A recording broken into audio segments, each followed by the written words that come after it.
आज मैं आपको एक ऐसी बात बताता हूँ जो मेरी खुद की आप बीती है।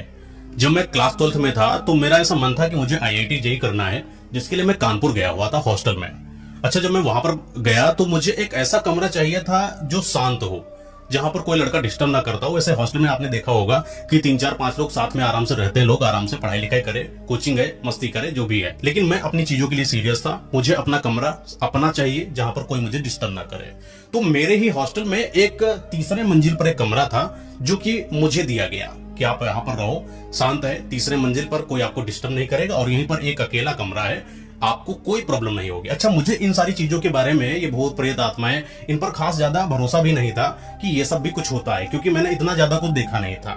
मैं वहां पर गया, कमरे में आराम से रहने लगा। अच्छा, खुशी की बात यह भी है कि इन हॉस्टल्स में आपको अकेला कमरा मिलता नहीं है, लेकिन मुझे मिला। ये मेरी खुदकिस्मती समझिए या बदकिस्मती, जिसको आप जो नाम दे लो, लेकिन मुझे कमरा मिल गया। मैं आराम से अपना सारा सामान जो घर से लेकर आया कमरे में रखा, सब व्यवस्थित करा, जो भी चीजें व्यवस्था की होती सब चीजें करके कोचिंग वगैरह लगवा दिया। अब आराम से मुझे अगले दिन कोचिंग जाना है, कोचिंग पढ़ना है, अपने कमरे में आना है, यही मेरा पूरा शेड्यूल था।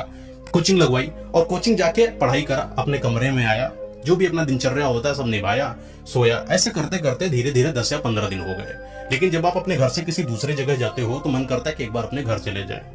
तो वही 7 8 दिन का कुछ ऐसा छुट्टी भी चली कोचिंग में, कोई कारण से छुट्टी भी हो गई तो मुझे मिल गई। मैंने सोचा कि अब अच्छा मौका है, घर चलते।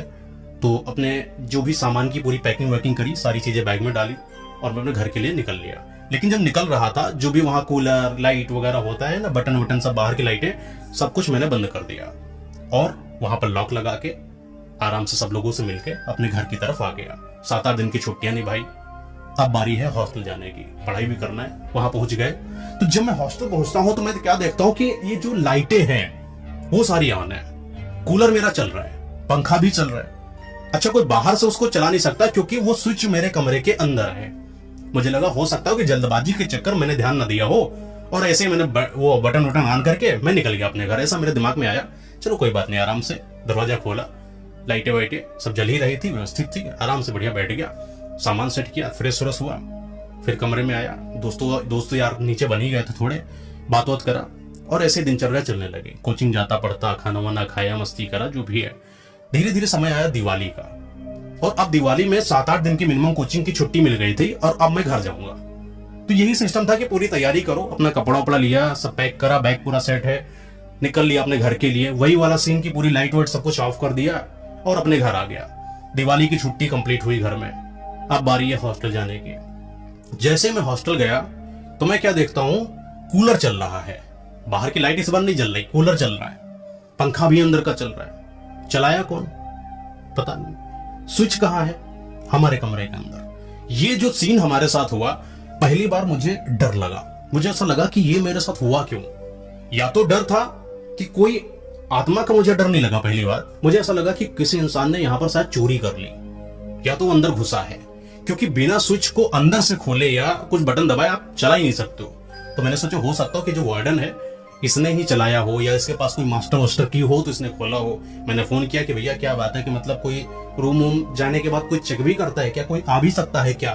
तो बोले भैया ऐसा थोड़ी ना होता है कि एक चाबी है ताला की, और ताला तो खुद आपने अपना लगाया हुआ। मैंने दिमाग में सोचा अच्छा ताला तो मैंने अपना लगाया था, तो कोई दूसरा खोलेगा क्यों। ये जो सीन था मेरे साथ, ये डर पैदा कर गया मेरे अंदर। मैंने नीचे अपने दोस्तों को बुलाया और मैंने सारी चीजें बताई। सारे लोग हंसने लगे कि क्या फालतू की बात है, तुम भूल गए होगे। होता ना दोस्तों यारों में कुछ ऐसा कि बिलीव नहीं करता आदमी इतनी जल्दी। और मैंने बताया कि हमें लगता है कोई डर और भूत प्रेत आत्मा है। तो वैसे भी सारे सब साइंटिस्ट लड़के अपना IIT जेईई करने वाले, उनको भरोसा ही नहीं कि सब चीज होती है। लेकिन मैंने तो थोड़ा तो था, घर में सुना करता था सारी चीजें, तो कुछ तो था कि कुछ है ऐसा। मैंने मम्मी को बताया फोन करके, मम्मी कह रहे हैं ऐसा कुछ भी नहीं, तुम्हारा भ्रम है, मात्र दूसरी जगह गए हो ट्रैवल करके, तो हो सकता है तुम्हारा दिमाग अभी थका हुआ हो, जाओ आराम से सो जाओ जाके। तो मुझे लगा हो सकता हो कुछ ऐसा हो। लेकिन वो रात का समय था जब मुझे ऐसा लगा कि कोई आसपास है मेरे। मुझे डर लगा, पहली बार मुझे इतना डर लगा कि मैं उठा, दरवाजा खोला और भागता भागता नीचे आया। और जो दूसरे मंजिल पर जो लड़के रह रहे थे वो सारे के सारे सो गए। 12 1 2 बजे का सिस्टम है, दरवाजा खटखटा रहा हूँ, सारे सो रहे, कोई खोल नहीं रहा। गुरु एक लौंडा था मेरा दोस्त, उसने दरवाजा खोला, भैया क्या हुआ। हमने बोला हम तुम्हारे कमरे में सोएंगे। बोला हुआ क्या, मैटर क्या। तो कुछ नहीं हुआ, बस मुझे डर लग रहा है। गुरु आया मेरे साथ और बोला कि चलो हम कमरे में चलते हैं, 4 5 लोग और तब तक दरवाजा खुल गया था सबके, सब लोग आए। माहौल क्या हो गया, बिगड़ चुका था माहौल। और हमने ऐसा लोगों को लगा ये फालतू की बातें हैं, नए नए लोग हैं, अभी बच्चे हैं, डर रहे हैं शायद, लेकिन सब लोगों ने थोड़ा सा सपोर्ट किया और हम लोग उसी कमरे में जाकर बैठ गए। आज की रात कोई वहां पर सोया नहीं है। क्यों? क्योंकि सबको ये लग रहा है कि मैं जो डर रहा हूं, मैं फालतू लोगों को बेवकूफ बना रहा हूं। सब आराम से सो रहे हैं। सुबह का दिन हुआ। वहीं पर जो नीचे काम करने आता है, मैंने उससे पूछा कि यहाँ पर कुछ अजीब सा है क्या? तो उसने कुछ तो बताने की कोशिश करी, लेकिन उसने बताया नहीं। उसने बोला कि हाँ, कमरा सन्नाटे में तो रहता है, लेकिन कोई आता जाता नहीं है, कोई आता है तो रुक नहीं पाता इस कमरे में। तो वो चीज जो इस लाइन को मैंने सुना तो मुझे लगा कि कुछ तो अजीब है यहाँ पर, लेकिन उसने बताया नहीं। मैंने पूछा क्यों नहीं रोकता है, नहीं बताया। फिर सबकी कोचिंग वोचिंग अपना जाने का समय हो गया, सब तैयार व्यार होकर अपना कोचिंग चले गए। अच्छा, उस दिन मैं कोचिंग गया भी नहीं क्योंकि मेरा सरदर्द हो रहा था, रात भर सोया नहीं। तो आसपास वहीं बगल में परचून की दुकान थी और मैं वहां पर कुछ सामान लेने चला गया। सामान लेने गया, वो जो बनिया बैठते हैं उनसे मैंने पूछा कि इस घर का वो कमरा है जो जिसमें मैं रहता हूँ, मुझे वहां पर कुछ अजीब सा लगा और मैं डर गया रात में, और अचानक इस वजह से मेरा सरदर्द जैसा हो रहा है, तो क्या तुम वहां पर डिस्प्रिन टिकिया है तो वो भी दे देना। बोले कि तुम किस कमरे में रहते हो? मैंने कहा कि तीसरे मंजिल पर एक कमरा है। बोले वो तो अकेला कमरा है ना? हमने कहा। बोले तुमको पता है वहां पर क्या हुआ? मैंने कहा क्या? बोला कि ये जो मालिक हैं जिनके यहाँ तुम रह रहे हो, इन्होंने ही अपनी पत्नी का वहां मर्डर किया हुआ था, और मर्डर करने के बाद उसको उसी पंखे में लटका दिया था। मेरी फट गई वहीं पर। मैं उस कमरे में रह रहा हूं जहां पर किसी का मर्डर करा गया है, आत्महत्या भी नहीं, मर्डर। डर लग रहा है नीचे से। अब मेरा डर लग रहा है, डर इतना पैदा हो रहा है तो मैं उस हॉस्टल के दरवाजे तक नहीं जा रहा हूं। मैं बाहर बैठा हूं जब तक मेरे दोस्तों की छुट्टी नहीं हो जाती। सारे आए, क्या मैटर है, मैं बाहर खड़ा, धूप हो रही थी आसपास, थोड़ा थोड़ा धूप थी, लेकिन मैं उस इतनी हिम्मत नहीं थी मैं किसी के कमरे में जाकर बैठ जाऊं या उस दरवाजा खोल के गेट के बाहर ही बैठ जाऊं। नहीं, तीसरे मंजिल पर कमरा, सारा सामान खुला उला पड़ा ऐसे ही, और अपना मन था कि वहां आराम से बैठेंगे, सब पड़ा। फिर जब तक सारे दोस्त नहीं आ गए तब तक मैं वहां पर बैठा रहा, और जब सारे दोस्त आए तो मैं उनके साथ उस कमरे में जाने तक डर रहा था। लेकिन सब लोग थे तो थोड़ी हिम्मत जुटाई कि चलो चलते हैं ऊपर। लेकिन जब दोस्तों को बताया उन चीजों पर वो बिलीव नहीं कर रहे थे। जो वार्डन था और जो वहां पर काम करता था, हम लोगों ने उसको बुलाया और जब उससे पूछा है कि असल में यहां पर क्या हुआ था, तो लोग वहां पर बताने से मना करने लगे कि यहां पर हुआ क्या है। लेकिन उस जो कर्मचारी ने जब असल में बताया, जब मैंने बताया कि मैंने कहीं से कुछ सुना है, तब उसने बताना शुरू करा, भैया बताना नहीं, क्योंकि मालिक बोले हैं कि कुछ बताना नहीं, क्योंकि कमरा उठा नहीं है और ना कोई इसको खरीदेगा, वरना वैसे ही बर्बाद होता रहेगा। और जब उसने चीजों को बताना शुरू किया, बोला कि यहाँ पर इनकी पत्नी रहती थी और बहुत प्रताड़ित करते थे अपनी पत्नी को, और प्रताड़ित इतना करते थे कि रोज मारते थे, हर दिन उसको मारते थे। एक दिन ऐसा हुआ कि इन्होंने मारपीट में इतना तेज उसको मारा कि उसकी मौत हो गई, और मौत से अपने आप को बचाने के लिए इन्होंने उस चीज को ऐसा दिखाया कि उसने आत्महत्या कर ली है।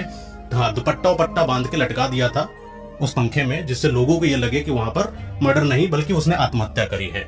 ये छुपाने के बाद ऐसा कुछ हुआ था। लेकिन ये कमरा किसी के लिए सही नहीं रहा है। जब भी कोई इंसान आया है वो या तो बीमार रहा है या तो उसके साथ कुछ घटित हो गया है, और जब जब यहाँ पर रहा है 1 महीना 1.5 महीना रहने के बाद कभी रह ही नहीं पाया। और जब हम लोगों ने ये बात सुनी तब लोगों को बिलीव हुआ कि शायद यहाँ पर कुछ है। और हमारे दोस्त इतने बड़े वाले थे कि हर एक चीज की अब मुआयना करने चले गए। तो जब हम लोग कमरे में गए, वहां पर छोटी ऊपर ताड़ थी, ताड़ की जगह ना जहां पर सामान थोड़ा रखा जाता है, स्टोर करा जाता है, हम लोगों ने कभी हम लोगों ने कभी खोला ही नहीं था। लेकिन जब उसको खोला तो वहां पर साड़ी टंगी थी, और वो साड़ी में हल्का हल्का सा ना रेड पेन जैसे कुछ ऐसा धब्बा सा लगा था, खून तो नहीं बचा था उसमें, धब्बा जैसा था। तो पता चला वो वही साड़ी है जिससे उसको बांध के टांगा गया था। और जब वो चीजें हम लोगों ने देखी है तो जो हम लोगों का हालत हुआ है फिर उसके बाद बताने वाली कोई बात नहीं है। सारा सामान जैसे तैसे जितना सामान आ पाया है सब बैग में पैक करा, और जितने लड़के हमारे दोस्त रह रहे थे हॉस्टल में, सबने अपना व्यवस्था उठाया, सब निकल गए। और ये उस दिन से और आज दिन का डेट है।